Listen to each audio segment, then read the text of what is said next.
Hey guys, astăzi face vreun trade. Stai puțin că am primit de la notificare. Astăzi vom face vreun trade dacă acceptați. Facem pe serverul meu, cam server, dar nu pe contul acesta.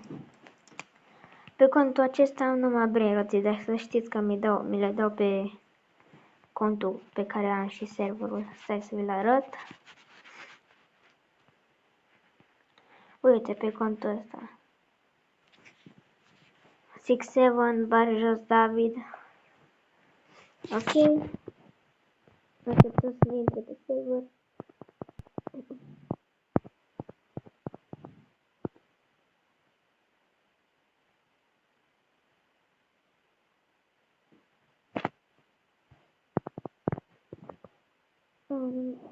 Stați că nu merge netul așa bine.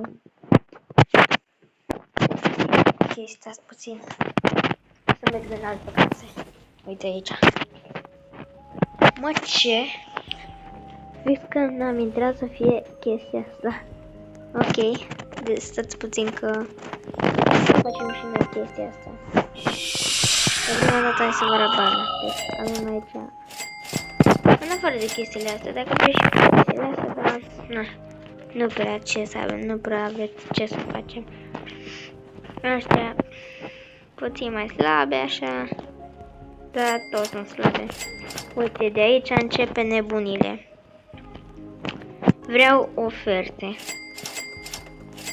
Oferte, doar pe una dintre ele. Ok? Până atunci haideți să filmăm și când facem eventul ăsta. Cu trick or treat. Ok, haideți să vedem prima dată dacă ne dă schem sau nu. Schem sau nu. Dacă ne dă trick or treat. Și ne dă trick. Ok, hai să vedem casa aceasta. Trick or treat. Uite scrie aici trick or treat. Ne dă treat. Ok, aici scrie altceva. Happy Halloween. Ținem trick or treat. Și treat. Da, treat. Nu, treat. Da, treat mi-a dat. Ok, haideți să vedem. Sper că nu trick. Atâta. Haideți să vedem câte bomboane avem dacă puteți să ne spamăm Lucky. Mai este 15 secunde. Dar știu că nu o să putem să-l prindem. Dar măcar o să ne rămână bombonelele.